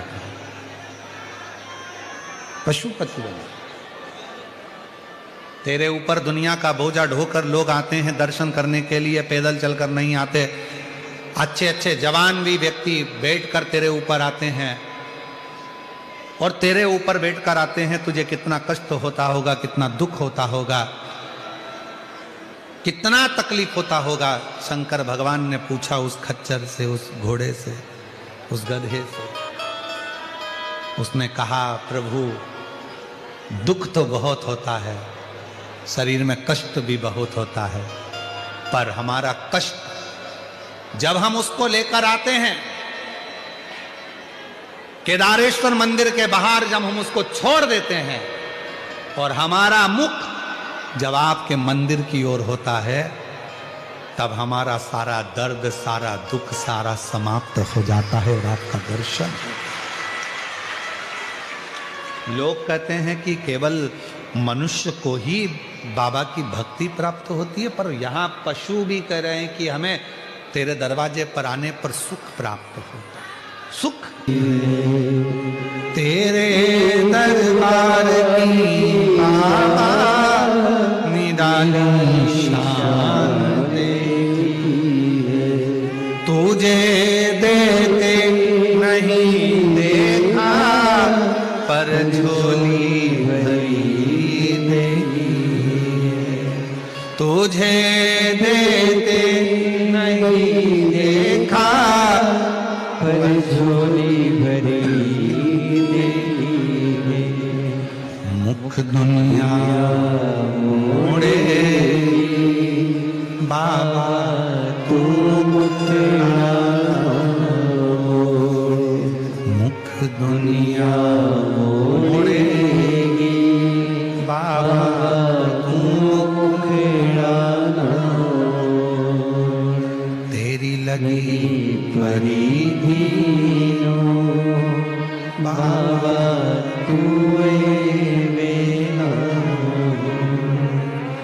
तेरी लगी परिधीनो बाबा तू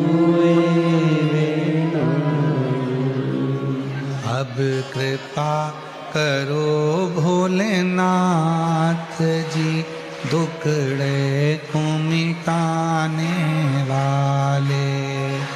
अब कृपा करो भोलेनाथ जी दुखड़े को मिटाने वाले। अब दया करो भोलेनाथ जी दुखड़े को मिटाने वाले। बोलो दया करो भोलेनाथ जी दुखड़े को मिटाने वाले। दुखड़े को मिटाने वाले कष्टों को मिटाने वाले दुखड़ों को मिटाने वाले को मिटाने वाले।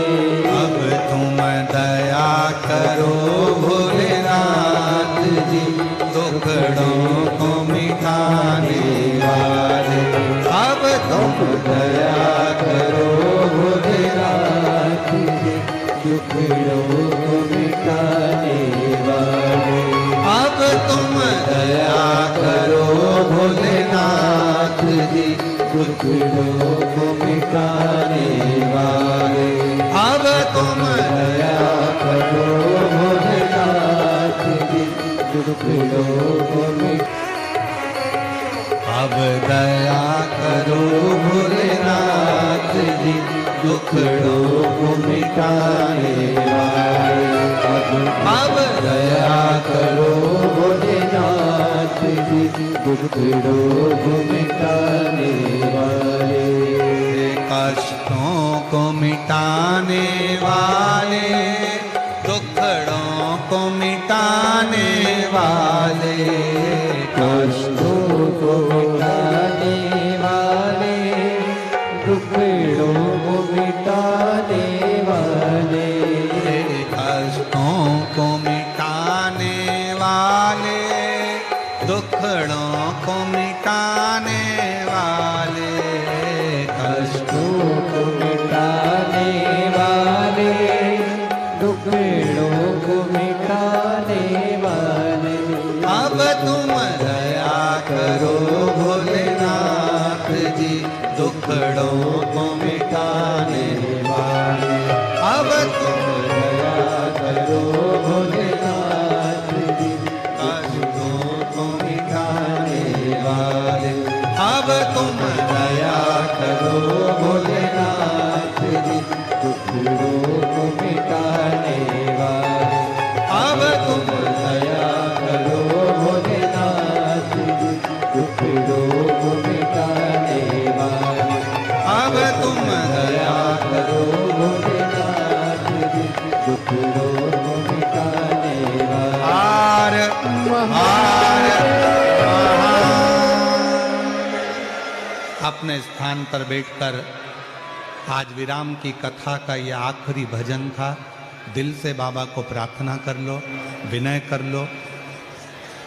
पहले नहीं बोल पाए हो तो अब बोल लो और बाबा को अपने मन का भाव कह लो। जहाँ जगह मिल जाए वहाँ बैठ जाओ। बैठकर बाबा को प्रार्थना कर लीजिए, विनय कर लीजिए, निवेदन कर लीजिए, भाव से बाबा को विनती कर लीजिए। साथ में बोलेंगे आप और हम, भाव से बाबा को रिझाएंगे।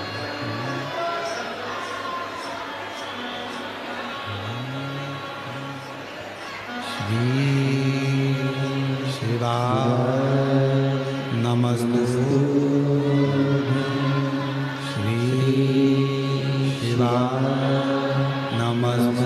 श्री शिवाय नमस्तुभ्यं श्री शिवाय नमस्तुभ्यं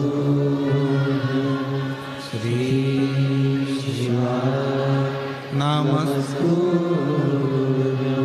भोला सब दुख काटो हो भोला सब दुख काटो शिव शंकर जपो तेरी माला भोले बाबा जपो तेरी माला भोला सब दुख काटो हो भोला सब दुख काटो शमशान वासी हमारा हो भोला सब दुख काटो हो भोला सब दुख काटो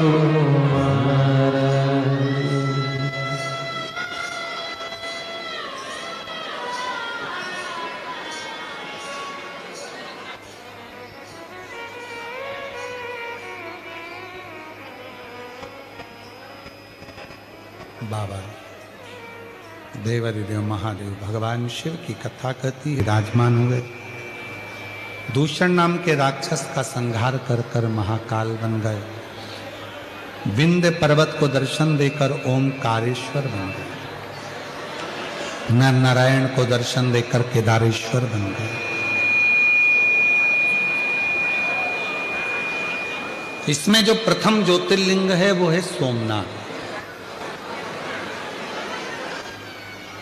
जो गुजरात सौराष्ट्र की पवित्र धरा पर विराजमान है।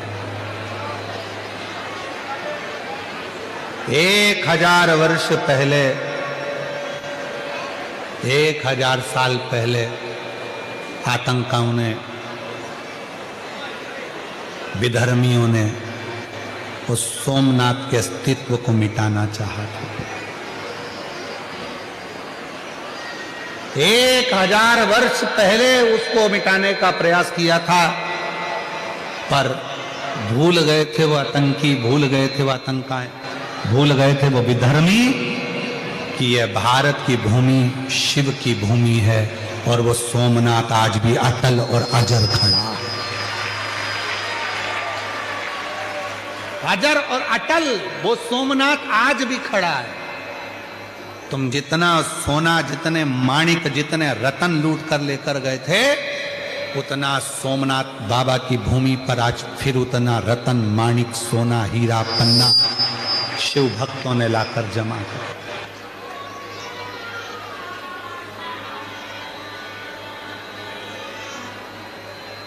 वो सोमनाथ,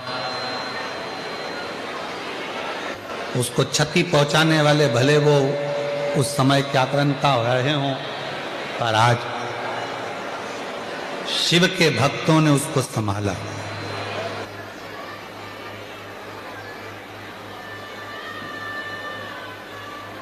सौराष्ट्र शासन ने, गुजरात सरकार ने उसको संभाला। केंद्र में विराजमान माननीय प्रधानमंत्री जी नरेंद्र भाई मोदी जी ने भी सोमनाथ की उस आनंदमय गाथा का स्मरण करते हुए उसको पूर्ण तरह से, पूर्ण आनंद के साथ फिर जागृत किया, फिर जागृत और पुनः वह जागृत शिव कथा कर रही है। नर नारायण को दर्शन देकर केदारेश्वर बने। कुंभकर्ण के पुत्र भीम का संहार कर कर भीमाशंकर हुए। मनु शत्रुपा को दर्शन देकर विश्वनाथ के रूप में काशी में विराजमान हुए। गौतम बाबा पर गौ हत्या के दोष को मिटाने के लिए ब्रह्मा विष्णु महेश त्र्यंबकेश्वर बने। रावण के लिए वैद्यनाथ दारुक राक्षस का संहार कर कर नागेश्वर बन गए। राम जी द्वारा पूजित होकर स्थापित होकर रामेश्वर बन गए और सुधर्म नाम के ब्राह्मण की पत्नी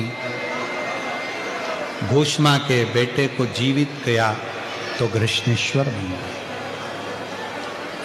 ये 12 ज्योतिर्लिंग हमारे जीवन में एक उज्जवल ज्योति प्रदान करते हैं।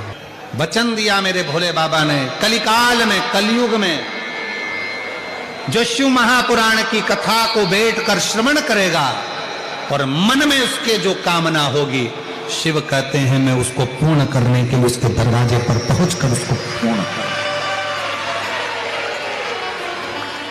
मेरी जीजियों, जीजाओं, मेरी बेटियों, बेटाओं, मेरे बुजुर्ग माता पिता, ध्यान रखना, ये कुबेरेश्वर धाम से चलकर कुबेर भंडारी, कुबेरेश्वर महादेव जब आपकी नगरी में आते हैं, आप झोली पसार कर उससे जब विनय करते हो तो वो पूर्ण जरूर होता है।